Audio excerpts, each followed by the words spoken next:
When we think about going to university, we usually think about teenagers fresh out of high school, getting their high school diploma, all excited about the future and what their university life might hold for them. Many people feel like they miss their chance if they don't attend university right after graduating high school, and it couldn't be farther from the truth. In this video, I'm going to reveal the benefits I gained from starting university at a later stage in my life and how it has helped me shape not only my career path, but also my whole self-development and self-confidence journey.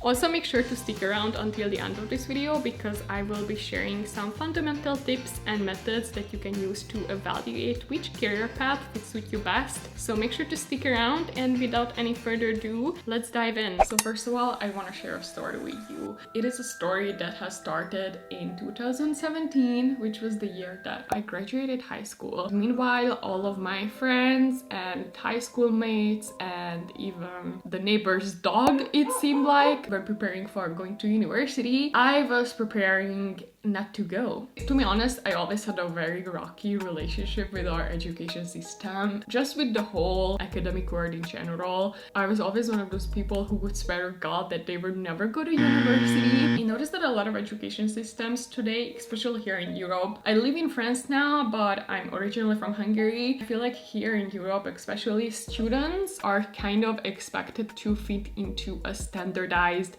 framework regardless of our own individual strengths, weaknesses, learning styles. And I had exactly the same impression when it came to choosing between going to university after high school or not going. In many European countries like France or Hungary, once you finish high school, you don't really have a chance of not going to university, or at least it's really unusual for students to say that they're not gonna go to university. There's just this carved pathway that students are all expected to take. It's very, very rare for students after finishing high school to go off alone and start their own business, for example. So when it comes to individuals like me, who for the longest time didn't know what they want to do with their lives and therefore didn't want to waste 4+ years and a bunch of money on an education that they're not even sure of, that meant that a lot of people looked weirdly at me. I especially received a lot of concern and a lot of worrying questions from my parents, my teachers, even from my well-meaning friends that I cut off since then about my future. So now you might be wondering about what I was doing with my life after graduating high school and before going back to university. Well, I was traveling and working. So while I was in my senior year in high school, I actually got scouted as a model. And since it was a job that allowed me to travel abroad and work at the same time, it was something that I really wanted to pursue instead of going to university like all of my friends did. I just thought that if at any point in my life I want to travel and work and see the world and meet new people, this has to be it, and this has to be now. I actually ended up working as an international model almost for 3 years after graduating high school, and I was lucky enough to work in many foreign countries like France, Italy, Singapore, Malaysia. When it comes to going back to university, I actually ended up going back in 2019 at 22 to study communication and marketing at Sorbonne University in France. And now I want to share the benefits that I gained from waiting until 22 to go back to school and get a uni degree. One thing a lot of people don't think about when they're preparing for university or college is how expensive it's actually to be a student, especially if you live alone. The problem in today's society is that nobody ever really teaches you how to manage your own money, how to manage your own budget, how to pay your own bills, or even to just how to save money and make money when you're in high school. Like, it's not really something your high school teachers or your parents even prepare you for. So it's something that you have to figure out all by yourself. And to be honest, it can be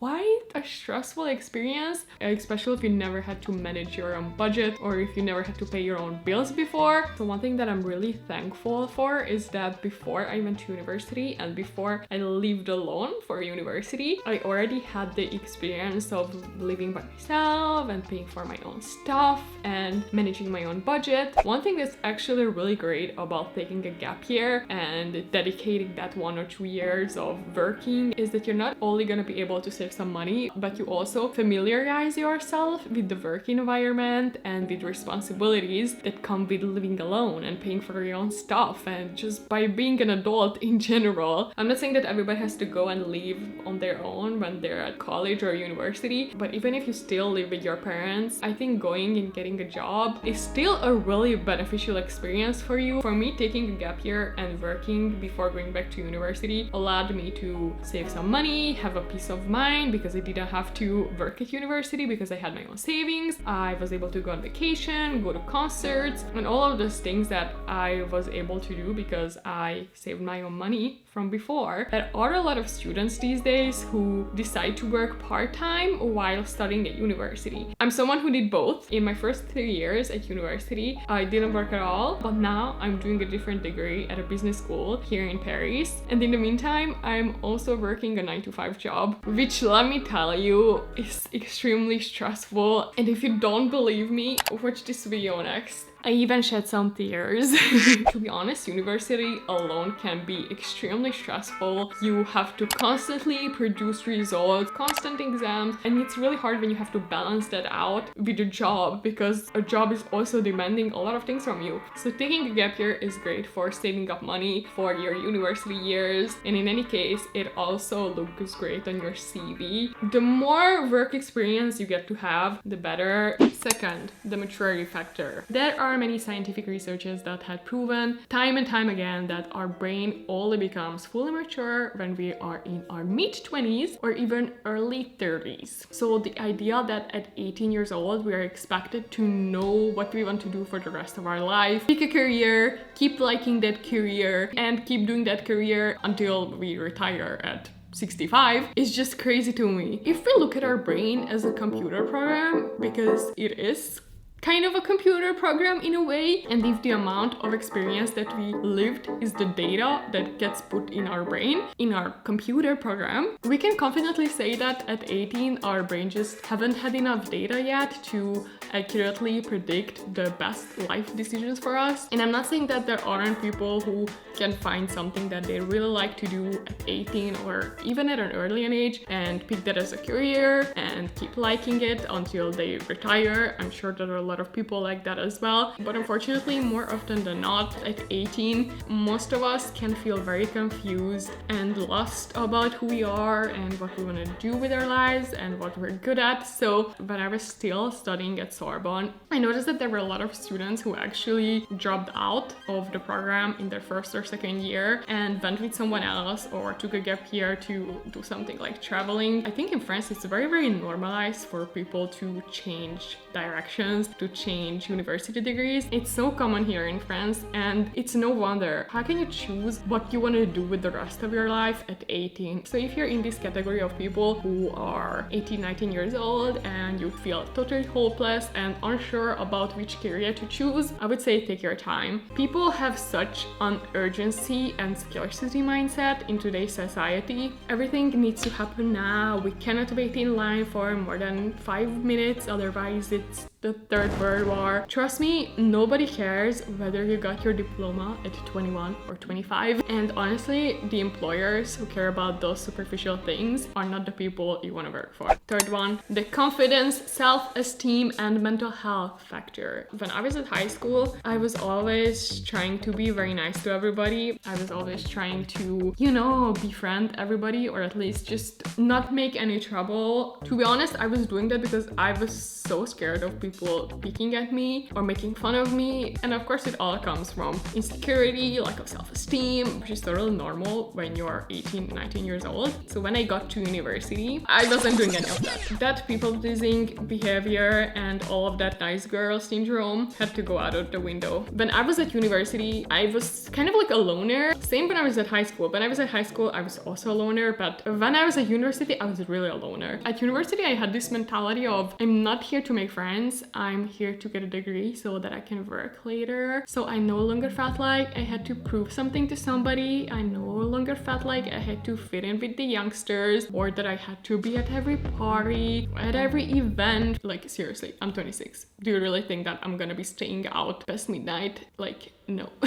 Girl needs her beauty sleep. Leave me alone. So I have a theory. Something that happens to a lot of young adults when they first move out of their parents' place is that they so want to belong somewhere. They're so scared of being alone and they are so desperate for belonging and attention and being seen that they would do anything to be friends, even with the wrong people. Also, another thing here is societal pressure and the glamorized image of how your university experience should look like. Just think about all those films and movies about college and university and all the students going to parties and you make friends and all of that. College and university are so glamorized by media, so it's no wonder that a lot of people, once they go to university, feel like this has to be something special, this has to be something big, this has to be the one thing that's gonna change my whole life. To be honest, university is kind of like losing your virginity. People glamorize it so much and you have so much expectations,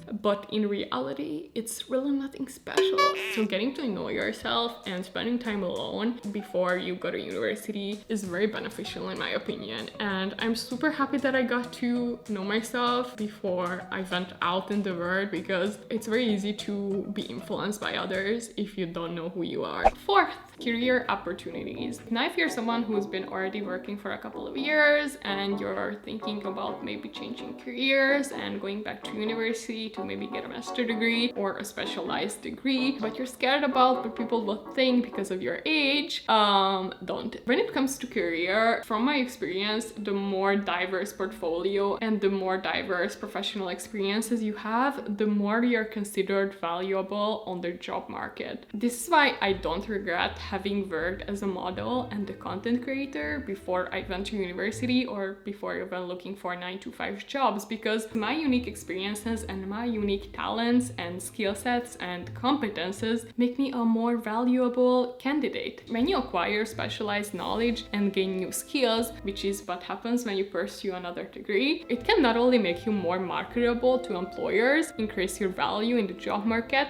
but it can also lead to increased earning potential. Instead of thinking about just credentials and qualifications, a lot of employers these days really value candidates with diverse educational backgrounds and the range of skills, because it shows them that you're flexible, that you are willing to learn new things, and that you're committed to professional development. So now I want to give you a couple of methods and tips that you can use in order to find a career that suits you best. First one, self-assessment and self-exploration. In order for you to find out which career to pick, you need to understand your own strengths, weaknesses, interests, and values. So ask yourself, what are you passionate about? What activities energize you? Try to think about some special skills that you have and what are your personality traits and just your natural abilities. So the next one is exploration and research. In order to better understand a specific profession or field, you need to do some research. You need to find out what the pros and the cons are of that profession. You can do that by looking at online resources, career websites, or even YouTube videos from people who are working in that field. Try to find out what are the daily tasks that come with that profession to see if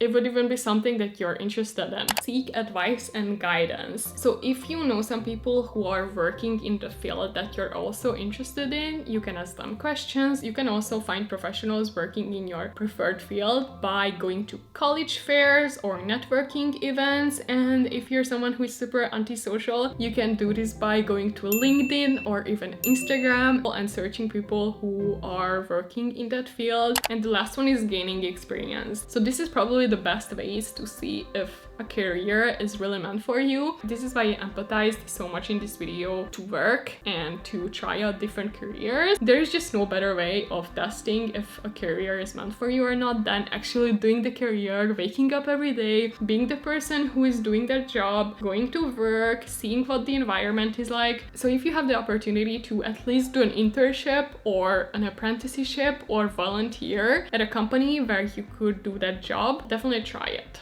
So I hope that this video clarified some things for you. And if you're someone who might be interested in studying abroad like I did, make sure to check out this video next.